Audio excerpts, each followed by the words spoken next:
Buenas tardes a todos y muchas gracias por asistir, por vuestro tiempo. Voy a explicar cómo va a ser el programa de la jornada. Nosotros vamos a desarrollar la jornada en 3 días, desde hoy hasta el viernes. Entonces, comenzamos la jornada de forma presencial con Luis Morales. Luis Morales Carballo es biólogo y ha trabajado como consultor en proyectos relacionados con la sostenibilidad y movilidad urbanas, la evaluación ambiental, la ordenación del territorio y la creación de ecosistemas de economía verde y fomento de la ecoemprendeduría. A lo largo de su carrera, Luis ha sido cofundador de Incubaeco, Greenbiz y Ecoemprendedores por el Clima, presidente de la Asociación de Empresas de la Economía Verde, el representante español en el Consejo de Administración de la Federación Europea de Negocios Sostenibles y responsable de Relaciones Institucionales de la Fundación Renovables. Colabora en la actualidad con el Hub de Movilidad Conectada, escribe tribunas en diversos medios de comunicación y es docente en cursos especializados y másteres de posgrado en materias como la que nos ocupa. El título de su ponencia es el siguiente: Crisis ecosocial y emergencia climática. ¿Qué hacemos en las ciudades? Bienvenido, Luis. Muchas gracias por colaborar con nosotros de forma altruista y esperamos que sea de agrado el evento. Gracias, Luis.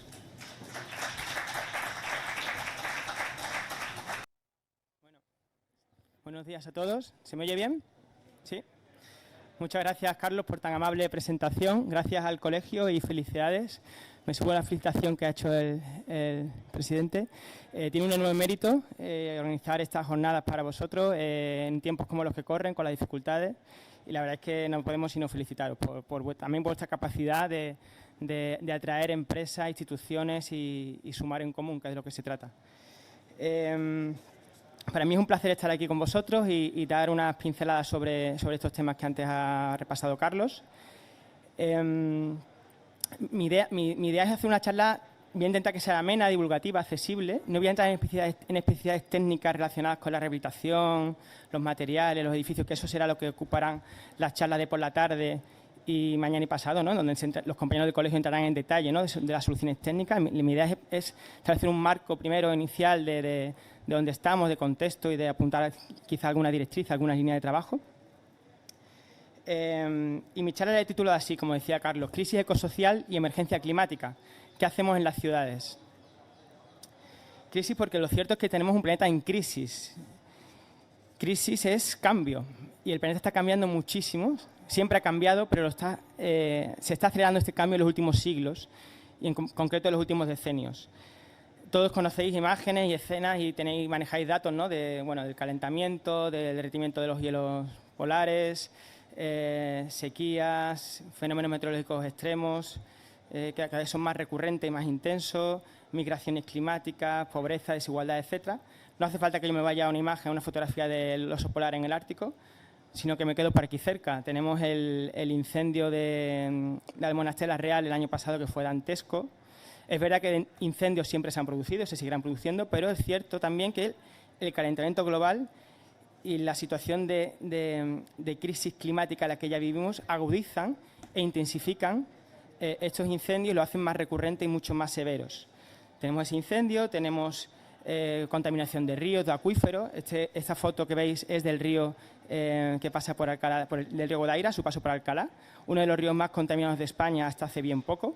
Es verdad que ya la situación es esta, se ha revertido. Esta es una foto de hace 10, 12 años, pero esto era muy frecuente hasta el 2010, 2012. Tenemos también el paso, por ejemplo, de la borrasca Dana, que dejó el delta del Ebro así, como estáis viendo en esa fotografía. Vale, bueno, nada, comentaba, podría haber puesto fotografías de sitios mucho más lejanos, pero no me he querido ir tan lejos. Puse una fotografía del incendio de Almonacela Real, como comentaba. La contaminación del río Guadaira a su paso por Alcalá hace unos años, uno de los ríos más contaminados de España. El paso de la borrasca Dana por el delta del Ebro en enero del 20. Y puse esta imagen, pero podría haber puesto otras de destrucción del litoral. Aquí en el litoral andaluz, sin ir más lejos, también hubo escenas dramáticas, ¿verdad?, en la costa de Málaga. Y estas gráficas nos revelan que algo está pasando.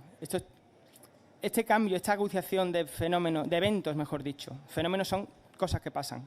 En propiedad habría que hablar de eventos meteorológicos extremos. Es el extraordinario uso consumo de recursos naturales, en concreto de las materias primas energéticas que maneja nuestra civilización. Aquí tenéis, por ejemplo, el incremento del dióxido de carbono atmosférico desde los albores de la revolución industrial hasta nuestra fecha. Por cierto, la quema de combustibles fósiles, que se sabe que es el responsable del efecto invernadero causante del calentamiento global, esto es un fenómeno conocido perfectamente desde los años 70. Yo nací en el año 79. Desde que yo habito el planeta y la humanidad ya sabe que el CO2 que emitimos provoca esto, se ha emitido, lejos de haber interrumpido, haber ralentizado el ritmo de emisión, hemos emitido la mitad de todo lo acumulado históricamente de la revolución industrial. Es muy fuerte. Cuando ya sabíamos lo que pasaba, hemos emitido la mitad de todo lo emitido en 2 siglos y medio. La mitad se ha emitido desde finales de los 70 hasta hoy. Gráficas de dióxido de nitrógeno, temperatura del planeta, de la superficie de la Tierra que se está incrementando, la acidificación de los océanos, que es un problema también gravísimo, etcétera, etcétera. Fijaos esta gráfica. Somos ya 7.700 millones de habitantes. Una especie que surgió hace unos 300.000 años. ¿Sabéis cuándo alcanzamos los primeros 1.000 millones? Hacia 1830. Y en menos de 200 años más hemos añadido más de 6.000 millones a aquella cifra de 1.000 millones inicial que tardamos casi 300.000 años en alcanzar. Eso, unido a nuestras altísimas tasas de consumo y de uso de los recursos, están detrás de este colapso climático. Iba a decir que se avecina, no se avecina, estamos ya inmersos en él. Por cierto, las 7.700 millones de personas que somos, si hubiese una báscula gigante y cupiéramos todos en ella, arrojaríamos una masa combinada de 300 millones de toneladas aproximadamente. La masa combinada de todo nuestro ganado y animales domésticos son otros 700 millones, más del doble que nosotros. Juntos somos 1.000 millones de toneladas, nuestros animales domésticos y nosotros. El resto de la biodiversidad, el resto de los animales salvajes, son menos de 100 millones, menos de la 10ª parte, su masa combinada. Bueno, aquí voy rápido porque esta gráfica ya la visteis antes, ¿no? Digamos, el incremento de las emisiones de CO2. La que me interesa es esta, la curva de Killing. Esta es el meollo de la cuestión. Esta es la gráfica con la que yo quiero que os quedéis. Esto lo empezó a investigar David Killing en su observatorio de Mauna Loa en Hawái en 1958. Desde entonces, la humanidad tiene conocimiento de la concentración de CO2 en la atmósfera, que no ha dejado de crecer desde entonces. El mérito de la serie esta de Killing es que es ininterrumpido. Falleció en el 2000 y poco, pero luego lo han seguido sus colaboradores y sus hijos. Y hasta hoy tenemos datos ininterrumpidos que certifican ese incremento de la concentración de CO2 en la atmósfera desde 1958. Hoy día, de hecho, si visteis el telediario de la ONU ayer, esto fue noticia. Ayer se batió un nuevo récord. Cada año batimos un récord. Pues el último récord lo dieron ayer en primicia en el telediario de la ONU. Estamos ya en 420 partes por millón de partículas de CO2 en la atmósfera. Esto es una barbaridad. Es cierto que el planeta hace millones de años tuvo incluso más concentración de CO2 que ahora, pero ni siquiera estaban los Australopithecus. Nos tenemos que remontar a 9, 10 millones de años atrás. Desde que existe el Australopithecus, luego los homínidos, no ha habido ninguna especie de homínido que haya conocido una concentración de CO2 como la que nosotros, Homo sapiens, estamos conociendo. La huella ecológica supongo que sabréis lo que es, ¿verdad? Es una medida de nuestro impacto en la naturaleza, de nuestro consumo de naturaleza. Dado que la Tierra funciona como un sistema cerrado para los materiales y un sistema abierto para la energía, todos nuestros consumos se pueden traducir a hectáreas de superficie productiva necesarias para producir ese bien que sostenga nuestro nivel de consumo, ¿de acuerdo? Porque no cae la materia de Marte. Como un sistema cerrado para los materiales, cualquier cosa que consumimos lo podemos traducir, pues, qué sé yo, pues la leche que yo consumo al cabo del año, yo puedo hacer una serie de factores de conversión que no os voy a aburrir, podemos calcular cuántas hectáreas de prado harían falta para tener a las vacas que generarían la leche que yo consumo al cabo del año. Y así con todo, con el textil, con la ropa que vestimos, la madera, etcétera, etcétera, los peces que comemos al cabo del año, la ganadería, etcétera, etcétera. La energía que consumimos también. Bien, pues esas hectáreas que acaparamos desbordan la superficie del planeta. Diréis, ¿cómo es posible? No hemos dicho que es un sistema cerrado para los materiales, porque no estamos viviendo de las rentas, sino que consumimos parte del capital natural, el cual evidentemente ya rentará menos.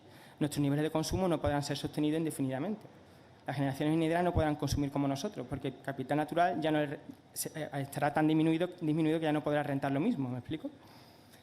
Bien. ¿Y cuál es la madre del cordero?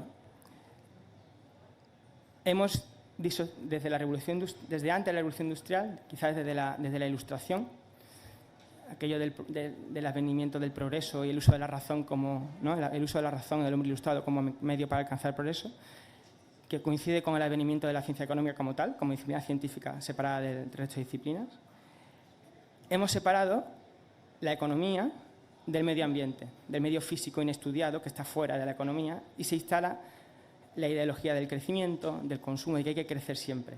Y representamos, de hecho, cuando nos cuenta el desarrollo sostenible, aquel desarrollo que permite garantizar las necesidades de las generaciones presentes sin comprometer la capacidad de las generaciones futuras de sostener las suyas propias, ¿verdad? No es algo así la definición política que sea de desarrollo sostenible. Sin entrar a enjuiciar qué se entiende por desarrollo y qué se entiende por necesidades. Y lo representamos gráficamente así, 3 esferas separadas, pero que se cortan en el centro, y ese centro donde se reúnen, donde se encuentran economía, sociedad y medio ambiente, a eso le llamamos el desarrollo sostenible. Y me pregunto yo, ¿acaso cabe una sociedad, la parte que está fuera del corte, cabe una sociedad al margen del medio ambiente? ¿O una economía, o una sociedad al margen del medio ambiente, o un medio ambiente al margen de la economía? Evidentemente esto no es así. Habría que dibujar 3 círculos concéntricos, y la economía ha de estar contenida dentro de los límites de esa ecosfera más grande que sería el medio ambiente. Bien, no respetamos los límites biofísicos del planeta, ese es el punto de partida de todo. Por eso hemos desbordado los límites planetarios. En concreto, se desbordaron hacia mediados de la década de los 70, mediados finales. Desde entonces, la huella ecológica de la humanidad en su conjunto supera la propia superficie de territorio productivo útil del planeta. Desde entonces, no vivimos de la renta, sino que dilapidamos parte del capital natural. Esto se entronca con esa metáfora de la producción y el mito del crecimiento económico, que viene así desde hace 2 siglos y pico, 3 siglos. No me puedo detallar, hay grandes textos manuales, economistas como José Manuel Naredo, Óscar Carpintero, etcétera, donde podrías abundar sobre esta cuestión de la producción y el crecimiento. Y hemos rebasado ya el pico de producción del petróleo crudo convencional, que se alcanzó, en palabras de la propia Agencia Internacional de la Energía, allá por 2005-2006. Es decir, desde entonces los niveles de extracción decrecen. Evidentemente podremos seguir extrayendo petróleo durante muchas décadas más, pero ya el pico lo hemos alcanzado. ¿De acuerdo?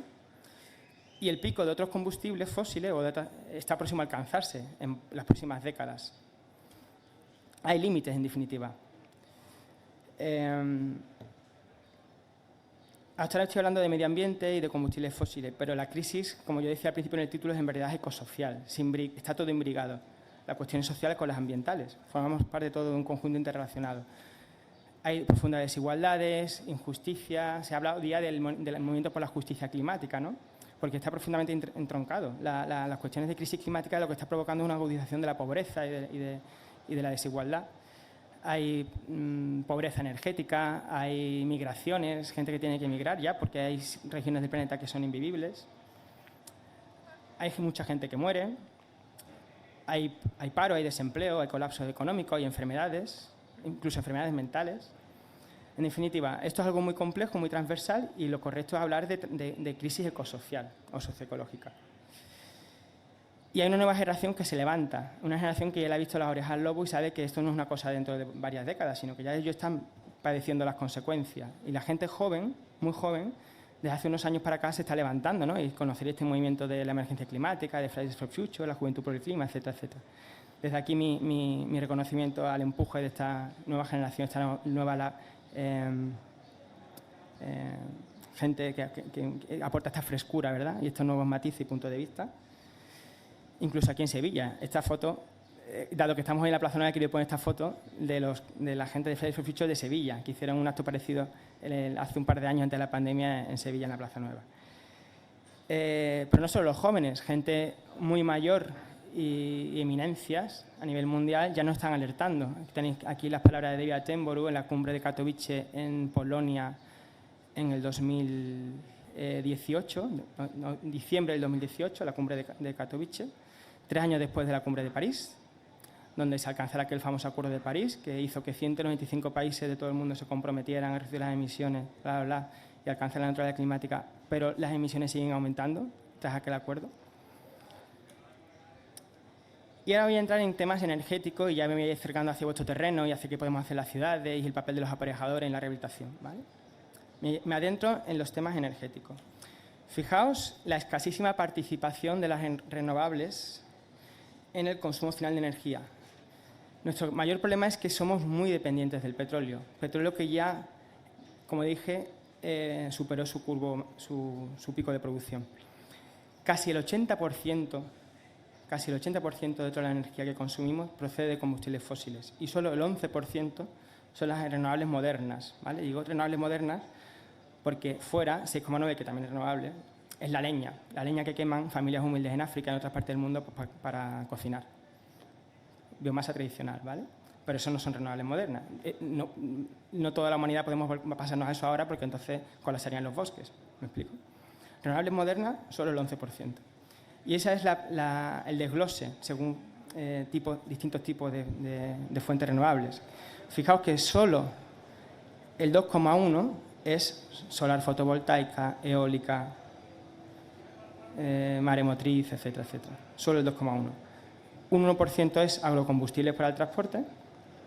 3,6 es la hidráulica, la gran hidráulica, que es la principal fuente renovable, pero ese tiene unos límites. Cabrán tantos pantanos como quepan en el mundo y además luego se colmatan, tienen un tiempo de vida, no duran indefinidamente, suelen durar un siglo. Al cabo de 2 siglos la presa colapsa y se colmata el embalse. Y 4,3 es los usos térmicos, la biomasa para uso térmico, la solar térmica, ¿de acuerdo? La geotermia, ¿vale? Pero no está orientada a producir electricidad. Solo 2,1 es la solar fotovoltaica y la eólica, en fin, las principales fuentes renovables que están orientadas a producir electricidad. Es decir, esto es lo que tenemos que incrementar. Tenemos que maximizar esas renovables que están destinadas a producir electricidad y, bueno, me estoy adelantando a varias diapositivas. Electrificación de los consumos, en fin, llegar a un sistema eléctrico 100% renovable. Esto lo vemos más adelante. Fijaos nuestra dependencia del petróleo. Esta es la madre del cordero. De ahí nuestro nivel de desarrollo y todas las cosas que hemos hecho durante los 2 últimos siglos y pico, claro. Es que nuestra civilización urbano-industrial, tal y como la conocemos, depende del petróleo. Y las renovables difícilmente pueden sustituir. No pueden sustituir, de hecho. Hay límites físicos, no pueden sustituir estos niveles de consumo. Tenemos que moderar el flujo de energía que atraviesa nuestra civilización industrial. Y cuando ese flujo sea menor, entonces sí podrán tener más peso las renovables. Pero no podemos pretender consumir energía como veníamos consumiendo antes y que todo lo hagan las renovables. No es posible. ¿Cuál es el secreto del éxito del petróleo? Es un combustible con un contenido energético enorme. Un litro de petróleo contiene 30 millones de julios de energía. ¿Eso cuánto es? ¿Mucho o poco? 30 millones de julios. Pues mirad, una persona desarrolla un trabajo físico, una potencia muscular, digamos, a través de un trabajo físico de unos 100 vatios durante un periodo de unas 8 horas. 100 vatios. Estos son 100 julios por segundo, o 6.000 julios por minuto si se quiere, o 360.000 julios por hora. Para emplear esa cantidad de litros, de millones de julios que contiene un litro de petróleo, tendríamos que estar trabajando, hacer una potencia, un esfuerzo físico continuado de 83 horas de esfuerzo físico. Esos son 3 días y pico de esfuerzo físico continuado para emplear una energía que es la que contiene un litro de petróleo, ¿vale? 3 días y medio sin parar, o bien si hacemos una de 8 horas y descansamos, pues serían como 10 días y pico de trabajo. Eso es lo que tendríamos que estar trabajando a nivel físico para emplear una energía equivalente a la que contiene un litro de petróleo. Litro de petróleo sin tratar, sin refinar. Por cierto, la gasolina, el diésel, etcétera, su rendimiento energético, su contenido energético es un 30% superior incluso. Por eso podemos llenar el combustible de un coche con no sé cuántos litros y hay coches ya que pueden llegar al Cantábrico sin tener que repostar. Tienes para hacer 800 o 1000 kilómetros perfectamente. ¿Cuántos días, semanas, meses teníamos que estar nosotros empujando el carro, haciendo trabajo físico para poder llegar al Cantábrico y emplear una energía equivalente a la que tienen todos los litros que han cabido en el depósito y que les han permitido llevar el coche 800 kilómetros? Consumimos diariamente 93 millones de barriles de petróleo al día. 93 millones. Y esa es la madre del cordero. En esta gráfica veis, en esta imagen veis la participación de renovables en el consumo final de energía por uso final. Y divido 3 grandes bloques, ya me acerco a vuestro terreno. El uso termal es la mitad, un poquito más de la mitad. Y solo un 10% es renovable. El transporte, y si no solucionamos esto no hay solución posible al cambio climático, es el 32%, casi un tercio. Pero es que las renovables solo pesan el 3,3%. Porque ahí es donde más tiramos del petróleo. Combustibles líquidos, en el sector de la movilidad y del transporte. Y esto es terrible. O sea, yo sé que esto escapa a vuestro ámbito de trabajo. Ahora volveremos a la ciudad, a la edificación, a la vivienda. ¿Qué podéis hacer vosotros en los temas de mejora del comportamiento térmico del edificio? La parte de la izquierda, ¿no?, que dedicamos vuestro ámbito vuestro principal ámbito de trabajo, donde vosotros podéis hacer algo por incrementar el peso de las renovables. Pero lo otro, el tema del transporte, que eso escapa, entiendo, a vuestro ámbito profesional, solo con un 3% de participación de renovables, que es, por cierto, agrocombustible fundamentalmente, y solo la parte de electricidad renovable que va orientada a mover coches eléctricos es el 0,3%, ¿lo veis? No hay nada que hacer. El resto es gasolina o diésel. Y luego, finalmente, la electricidad, la producción de electricidad. Ahí sí pesan más las renovables, claro, porque las renovables modernas están orientadas sobre todo a producir electricidad, la fotovoltaica, ¿no?, la eólica. Entonces, ahí, evidentemente, la electricidad, la parte de renovables pesa más en el consumo eléctrico. Estos son datos mundiales, pero en España, por ejemplo, en el 2020 logramos que ya el 40 y algo % de toda la electricidad tuviese un origen renovable en España el año pasado. Tras muchos años que estábamos moviendo en torno al 30, 30 y pico, ¿no?, 30 y tanto, bueno, pues ya el año pasado superamos el 40% de participación de las renovables en el mix eléctrico. Pero en la media mundial, pues los datos son esos. Esos son datos de REN 21, a partir de datos brutos de la Agencia Internacional de la Energía, ¿vale? Bien, última parte de mi charla, acordados del título, ¿no? Bueno, visto este esquema general, ¿qué hacemos en las ciudades? ¿Qué podemos hacer en las ciudades? Desde luego yo no quiero una Sevilla así, como Madrid, con la boina de contaminación, que ya pasa aquí también en Sevilla. Sale el telediario la de Madrid, pero también pasa en Sevilla. Tenemos que erradicar los combustibles fósiles, electrificar los consumos, cambiar por completo el modelo de movilidad y apostar por la rehabilitación de viviendas, etcétera, etcétera. Me estoy adelantando varias diapositivas. Ahora entramos en detalle. Me voy a centrar en 3 ámbitos de intervención, cuando digo qué hacemos en las ciudades. 3 ámbitos. Uno es, me voy a orientar en la ciudadanía. El otro, en el tema del modelo urbano, desarrollo urbano, ¿no?, cómo diseñamos las ciudades. Eso tiene mucho que ver con que mejore la habitabilidad y la sostenibilidad energética, ¿vale? Y la tercera es la parte de la gestión municipal, el ayuntamiento. ¿Qué puede hacer el ayuntamiento?, ¿vale? Bien, la ciudadanía. Bueno, en primer lugar tenemos que abrir el debate social y político sobre el papel de la energía. No hay una nueva cultura de la energía, así como si la hay de la nueva cultura del agua. ¿Acordáis hace muchos años? Cuando el trasvase del Ebro, aquellos hombres de aquel programa de Caiga en Caiga, que iba allí los reporteros a cubrir las manifestaciones contra el trasvase del Ebro en el 2001-2002, ¿acordáis? El Plan Hidrológico Nacional. Sí que caló en la sociedad aquello de la nueva cultura del agua. La sequía que vivimos en los años después de la Expo, cuando Sevilla llegó a beber del río, en el trienio 92-95, que luego llovió menos mal aquel otoño del 96, que de hecho hubo inundaciones, llovió muchísimo y se solventó el problema, pero hubo un trienio durísimo, que había restricciones de agua en Sevilla y llegamos a beber del río porque los embalses de Sermoneta estaban secos. Sí que hay una nueva cultura del agua y el consumo de agua, en el ámbito al menos doméstico, sí que se ha ido reduciendo porque le dimos las orejas al lobo en los años 90. Se ha ido reduciendo, hoy consumimos mucha menos agua que entonces. Pero, sin embargo, no hay una nueva cultura de la energía, está en pañales en comparación con la nueva cultura del agua, como veréis luego en una foto que voy a poner, que es terrible. Entonces, tenemos que abrir este debate social y político y que penetre en la sociedad una nueva cultura de la energía. Tenemos que actuar sobre la demanda, con políticas de ahorro, de eficiencia, de gestión. Electrificar los consumos, que ya lo he adelantado antes, ¿verdad? Porque si electrificamos los consumos, primero, que evitamos que haya emisiones de CO2 en destino, en el punto de consumo, ¿vale? Otra cosa es si los ha habido en origen en la central térmica de Arcos, ¿no? Con la que sea. Entonces, tenemos que electrificar los consumos, quitamos por lo menos las emisiones de CO2 en destino. Y además, tenemos que maximizar la presentación de renovables, de manera que al fin el objetivo sea que el 100% sea renovable en el mix eléctrico. Claro.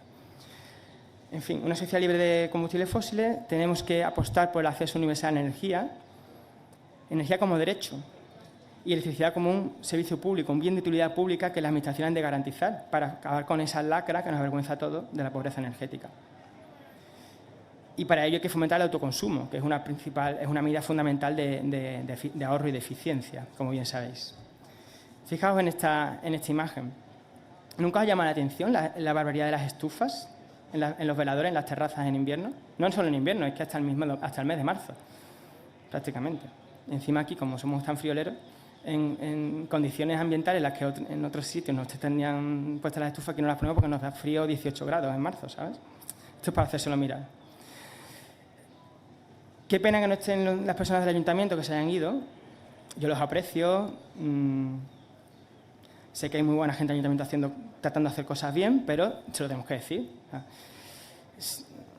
Los amigos también estamos para eso, para decirle hay que cantar, para reñirle a nuestros amigos. Que es decir, no solamente estamos para jijijaja y salir de fiesta. Así es muy fácil ser amigo, ¿no? Siempre se dice, cuando hagas una mudanza ahí vas a ver quiénes son tus amigos de verdad, ¿verdad?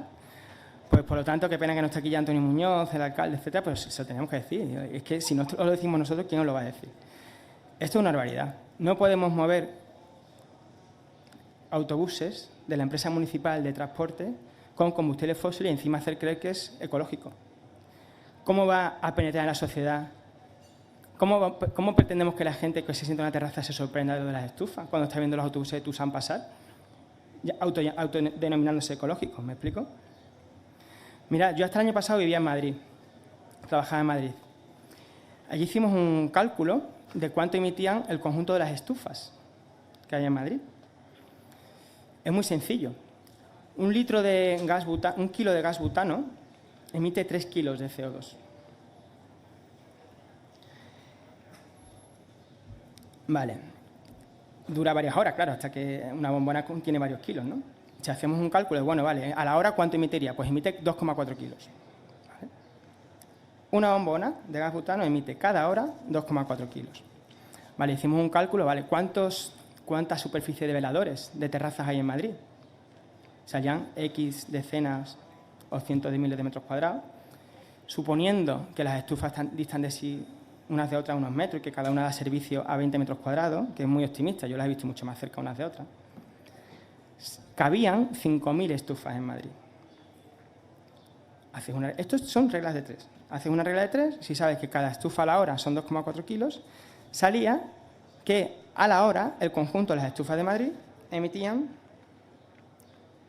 una cantidad de kilos de CO2, los que sean X. Como eso la gente no sabe si eso es mucho o poco. Esto es como los paleontólogos, ¿no? Cuando ponen un hueso, un yacimiento y ponen un boli al lado para que sepamos cómo de grande o pequeño es el hueso, ¿verdad? No se hace esto, lo habréis visto muchas veces, ¿no? Dijimos, vale, todos estos kilos, que eran una variedad de kilos de CO2, esto es mucho porque la gente no lo sabe. Vamos a buscar la equivalencia. ¿Cuántos kilómetros habría de recorrer un coche en línea recta para emitir esos mismos kilos de CO2? Y salían que a la hora el conjunto de las estufas de Madrid emitían una cantidad de CO2 equivalente a la que emitiría un coche que recorriese en línea recta 35.000 kilómetros. Eso es 2 veces la distancia entre Madrid y Sídney a la hora. Vale, las estufas funcionan varias horas al día, ¿no? Porque las ponen para el almuerzo, luego a lo mejor las apagan si es que el calentamiento cierra después de la sobremesa y luego la vuelven a abrir estas otras varias horas por la noche. Multiplicas por varias horas y ya te sales de la Tierra. Ya lo de Madrid-Sídney 2 veces, 4 veces, damos la vuelta al mundo, se queda corto. Salían 175.000, 180.000 kilómetros. Eso es poco menos de la mitad de la distancia entre la Tierra y la Luna. Eso es lo que emitían el conjunto de las estufas de Madrid al cabo del día. Yo animo al Ayuntamiento de Sevilla que haga lo mismo aquí. Tiene los datos, sabe cuántos veladores hay, porque ha dado los permisos, las concesiones, sabe qué bares hay, cuántas estufas pueden poner cada uno. Que lo haga. Y hacemos las reglas de 3 y vemos cuánto emitimos al día, o a la hora, me da igual, el conjunto de estufas que hay en Sevilla. Entonces, esto es lo primero que tenemos que cambiar. Hay que extender una nueva cultura de energía y tenemos que electrificar la flota de transporte público. Hay que apostar por el transporte público colectivo electrificado con renovables y abandonar progresivamente los combustibles fósiles. Si no, no tenemos nada que hacer. Vale.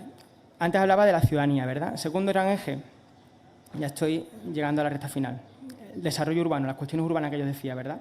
Hay que apostar por la ciudad compacta, multifuncional, diversa, sostenible, accesible, habitable, de distancias cortas. Hay que recuperar la idea de barrio, mezclar usos y funciones para que podamos maximizar los desplazamientos a pie y en bicicleta, los modos no motorizados, en intermodalidad con el transporte público colectivo para aquellas medias y largas distancias donde no siempre es competitivo ir a pie, no puedes ir a pie o en bici a todos los sitios. Donde no se puede ir a pie o en bici, el ADN, la columna vertebral, ha de ser el transporte público colectivo, no el coche. Tenemos que abandonar esa hegemonía del coche. Porque si no, acordaros de la gráfica aquella del 3% de renovables en la que participaba en el sector transporte, donde casi todo es combustible fósil. ¿De acuerdo?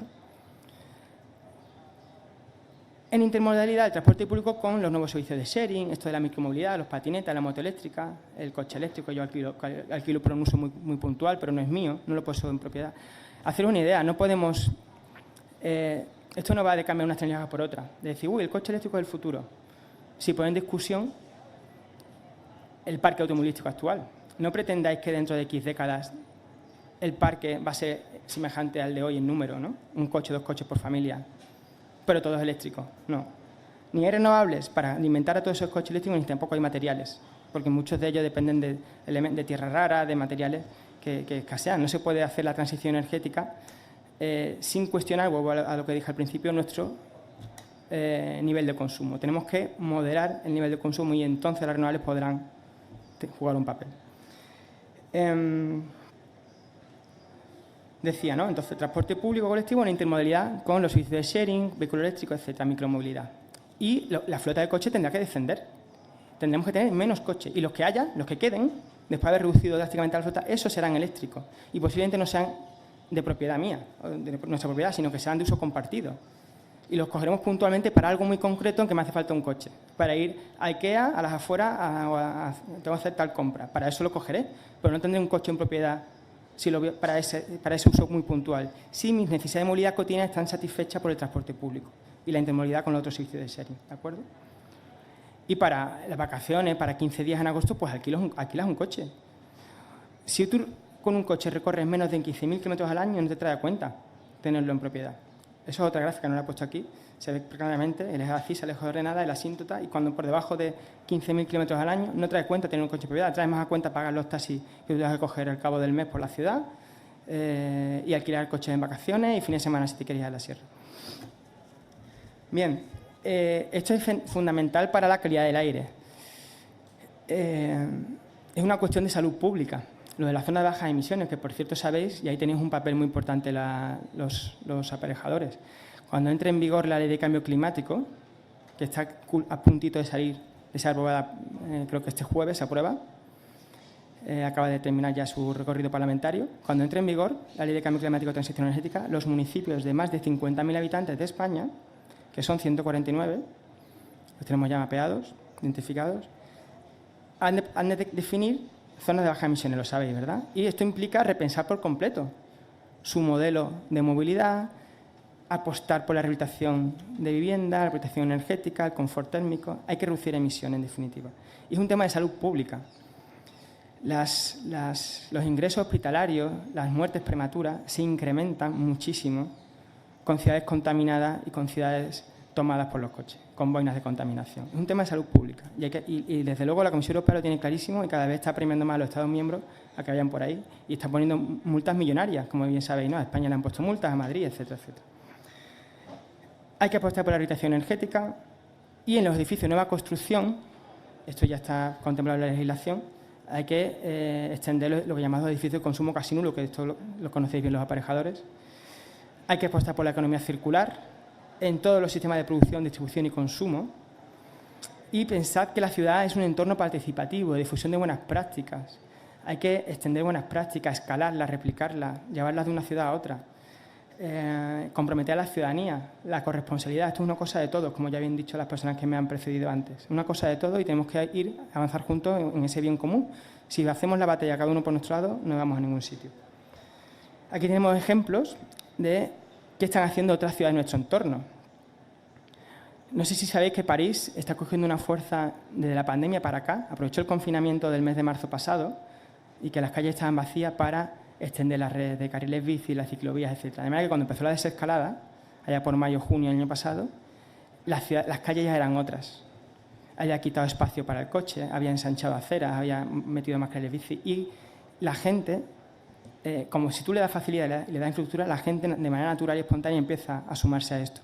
Y en París hoy día es un placer, un gustazo ver cómo están las calles. Esto es una foto de la Rue de Rivoli, está en el centro, sabéis que va con un costado del Louvre, y es una de las avenidas más transitadas. Bueno, pues así está un día laborable actualmente.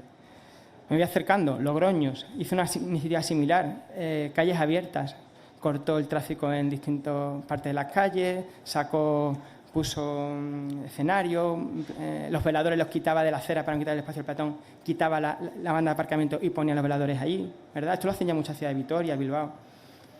La supermanzana de Barcelona, extensión de espacios de zonas verdes, de jardines, de zonas de tránsito y de estancia, no solo de pasar. El peatón, la lógica del peatón no es la del coche, no es solamente pasar rápido. También nos gusta detenernos, cambiar el sentido de la marcha de manera espontánea, sentarnos, etcétera, etcétera. Y me voy acercando cada vez más. Alcalá de Guadaira, huertos urbanos, ¿vale? Economía de proximidad, economía circular. Hay que apostar por esto. Esto es clave en el desarrollo urbano y en la gestión urbana. Y ya incluso Sevilla. Sevilla, digo, están haciendo cosas bien. Yo antes le tiré de las orejas, ¿no?, con lo de Toussaint y las estufas, pero bueno, lo que estamos tratando de empujarle, de apremiarle, de que nuestro aliento llegue para, oye, vamos a elevar la ambición, vamos a hacer más cosas, hay que apostar mucho más por esto. Se está haciendo ya. Un ejemplo de, en Pajes del Corro, de jardines verticales en fachada, una rehabilitación de vivienda de un edificio de apartamentos en Pajes del Corro. Y termino, el último de los tres ejes, ¿verdad?, que antes cité cuando dije, ¿y qué hacemos con las ciudades? Ya termino. Ayuntamientos somos cogestores de su propia energía y facilitadores de servicio energético. Suministrador de electricidad. Pensad que hay muchos equipamientos, muchos edificios de titularidad municipal. El ayuntamiento podía coger ahí la rienda y decir, venga, vamos a poner paneles solares, vamos a apostar por el autoconsumo compartido, los CEDO, lo abierto a red, facilito esa electricidad a familias vulnerables en riesgo de exclusión social, combato la pobreza energética, ¿de acuerdo? Se pueden hacer muchas cosas, dado que el ayuntamiento es propietario de activos y puede ser gestor de su propia energía y compartirla con los ciudadanos. Y puede invertir en procesos de rehabilitación. Y ha de divulgar las mejores prácticas y enganchar a la ciudadanía y comprometerla y hacerla copartícipe de todo esto. Y las renovables y la eficiencia han de estar integradas en la planificación.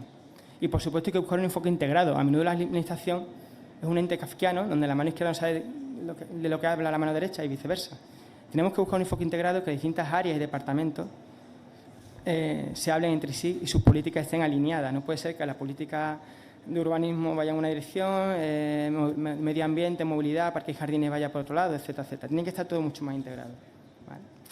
Y como digo, vosotros los aparejadores tenéis aquí un papel muy importante.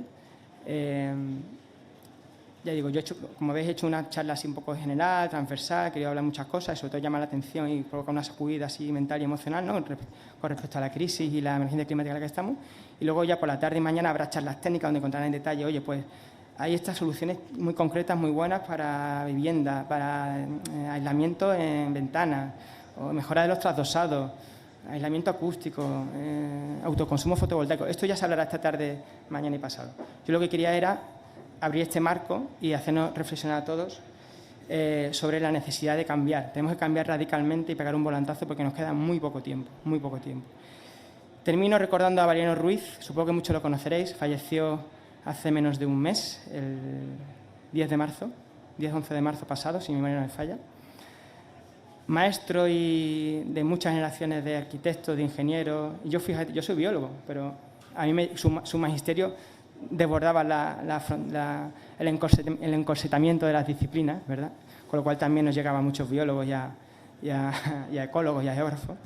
Y, en fin, quería terminar teniendo unas palabras de recuerdo al maestro Valeriano, que nos dejó prematuramente. Muchas gracias.